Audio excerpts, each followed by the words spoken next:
Come on, Soda Pop, let's go. Neitzert, Sioux Falls. Wasn't originally going to speak tonight, but you talked about shaped places, one of my favorite subjects, so I thought I'd talk about it. So a great discussion today. Mike Cooper did a great job, and you asked some great questions. So I'm still a big fan of shaped places, and I think we all are. It's been a net benefit. It's far better than what we had before, lots of automatic detections.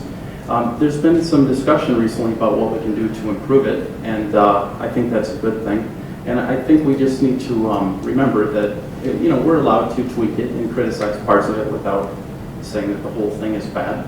We can always make it better. I recall when we passed the public notice changes. That was maybe in 2011. So that was what, 28 years into the implementation of our new ordinance. So it's always evolving, and that's a good thing. So some of the things you talked about, conditional uses, those are a tricky one.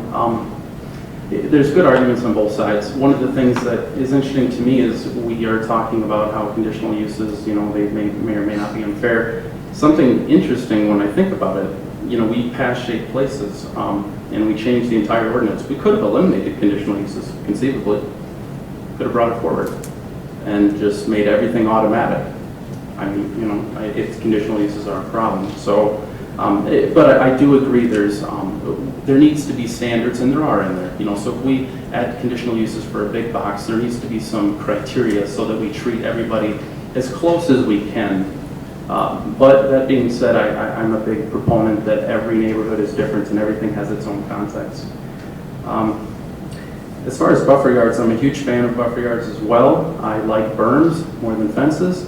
The thing I guess I would encourage you to look at is the issue of reduction of buffer yards when you have right-of-ways. For example, when you have a 100-foot arterial, you can completely eliminate the buffer yard. I think that maybe makes sense in some cases, but when you have, let's say, a level D incompatibility where you have C4 against a single family. So if I had a single family house across the street and somebody's going to put in a big box, they may have 3,000 cars going through that intersection every day. And the city may tell me that that is my buffer, all of that traffic. That doesn't quite seem right.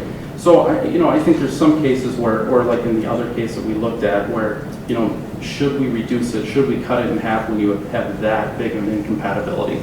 So you don't have to throw the whole thing out, but you can tweak it a little bit. So the other thing I think I'll mention real quick is the Board of Adjustment. I've been on the Board of Adjustment for the past 4.5 years. In the middle of my second term, I was blessed to be appointed to it by the mayor twice. It's something I will be forever grateful for. And I've tried to work very hard to earn that appointment. So I've done a lot of study on it, and as Mike Cooper pointed out, we are a quasi-judicial body. We have very strict rules we have to follow. We can be appealed to court. The thing I always try to remember is that I'm supposed to be acting as a judge. I'm supposed to be looking at the ordinance and looking to see if somebody is uniquely harmed from the ordinance that isn't harmed in a way that others aren't. I'm not supposed to be granting exceptions or giving special treatment to people, and I'm not supposed to be thinking about, do I feel bad for this person? We vote no on these things a lot, and we feel really bad for them. The one that you were touching on today, I know which one you're talking about. We felt really bad for the applicants. We really did. But we always have to think about, we are not a policy-making body. The way to fix it, if there's something that they don't like or we don't like, is to go to you. You set policy, not us. It's not our place to change policy. We would be usurping the authority that you have. We have to follow the law regardless of whether we like it or not. And that's what we always try to do. Now, we don't always get it right. I mean, we're fallible, we're humans, we do the best we can. Sometimes we look back and say, gosh, I don't know, maybe I didn't do the right thing, but we try our best. And I didn't take it as an attack, but I just wanted to just throw it out there that we have a very unique set of rules, and I'd be happy to discuss it with anybody. So, thanks a lot. Greg, thank you very much, and thanks for your stewardship as well. Welcome. Bruce Danielson. I just wanted to tell you that just prior to the meeting, I was trying to get on SIRE and SIRE wasn't working so that I could do some research today for something I really wanted to talk about.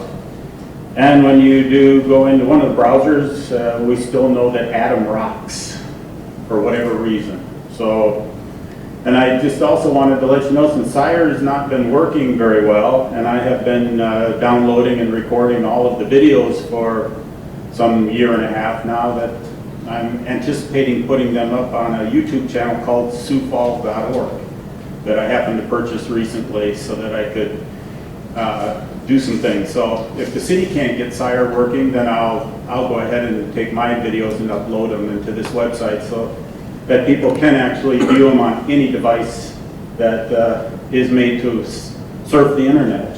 And I may start doing that this week. The other thing that I've been wondering about is and it's nice to see the city attorney here tonight, that we talked about this some months ago. I was thinking as I was driving through the North Phillips the other day that I still haven't seen the North Phillips land sale documents on the consent agenda correcting the error that the whiteout was attempting to be used on to fix. Whiteout does not make a legal document. The document has to go back through the city council. From everybody that I've talked with, former city attorneys in other towns, attorneys that I've been talking to about some other things, they're all appalled that whiteout would be used to clean up a city document and not pass it back through the city council for final approval.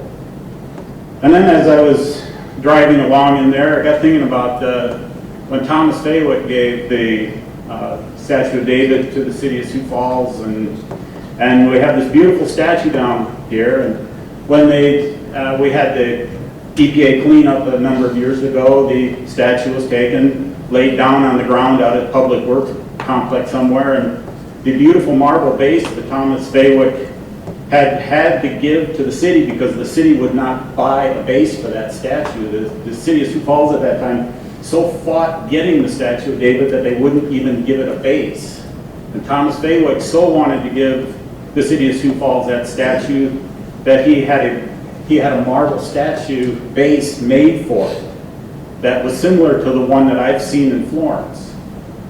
And when that statue was taken down, that beautiful base that was very expensive somehow got lost.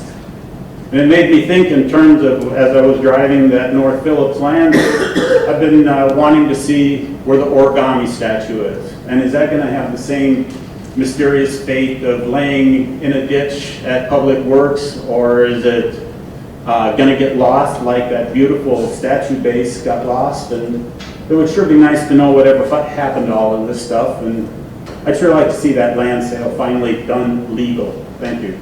Mr. Anderson, thank you very much. Come on, Soda Pop, let's go. Come on, let's go. Come on.